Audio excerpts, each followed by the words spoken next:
അപ്പോൾ ദേ ഇന്ന് പ്രത്യേകിച്ച് പരിപാടികളൊന്നുമില്ല. ഇന്ന് ദേ ചോറ് തിളപ്പിച്ചൂറ്റി പതുക്കെയൊക്കെ ചോറ് വെച്ചാൽ മതി. കാരണം ഇന്ന് ചേട്ടായിക്ക് ചോറ് കൊണ്ടുപോകുമൊന്നും വേണ്ട.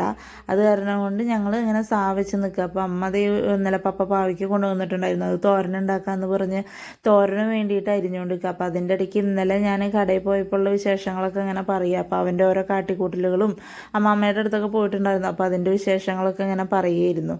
അപ്പോൾ ദേ അമ്മ ദേ പാവയ്ക്ക തോരൻ ഉണ്ടാക്കാൻ വേണ്ടിയിട്ടൊക്കെ ദേ അരിഞ്ഞെടുക്കാൻ പോകുന്നുണ്ട്. ദേ കണ്ട മീൻകറി ഒക്കെ ഇരിക്കുന്നുണ്ട്. അപ്പോൾ പ്രത്യേകിച്ച് കറികളൊന്നും ഉണ്ടാക്കണ്ട. അപ്പോൾ ഞാൻ എന്തേ പാവയ്ക്കയിലിടാൻ വേണ്ടിയിട്ട് തേങ്ങ പൊതിക്കാൻ വന്നേക്കാട്ടോ. അപ്പോൾ അത് വേഗം ചിരണ്ടി കൊടുത്ത് വന്നിട്ട് നമുക്കിനി മിറ്റടിക്കണ്ടേ. മിറ്റടിച്ചിട്ട് നമുക്ക് പൂക്കളിടണം. ഇന്ന് രണ്ടാമത്തെ ദിവസമല്ലേ. അപ്പോൾ പൂക്കളിടാൻ വേണ്ടിയിട്ട് മിറ്റമൊക്കെ വേഗം അടിച്ചു. കാരണം അവൻ എണീറ്റ് കഴിഞ്ഞാൽ ഒരു 5 മിനിറ്റ് പോലും എൻ്റെ പൂക്കളത്തിന് ആയുസ് ഉണ്ടാവില്ല. അത് വേഗം നശിപ്പിച്ച് കളയും. അപ്പോൾ പൂക്കളവും വേഗം ഇട്ടു. അപ്പോഴേക്കും അവൻ എണീറ്റു കൂട്ടാ. പിന്നെ ഞാൻ അങ്ങനെ ഇങ്ങനെയൊക്കെ പറഞ്ഞ് നിർത്തി. അപ്പോൾ ഇതാ എൻ്റെ പൂക്കളം. ഇഷ്ടപ്പെട്ട ലൈക്ക് ചെയ്യാനും കമൻറ്റ് ചെയ്യാനും സബ്സ്ക്രൈബ് ചെയ്യാനും മറക്കല്ലേട്ടാ.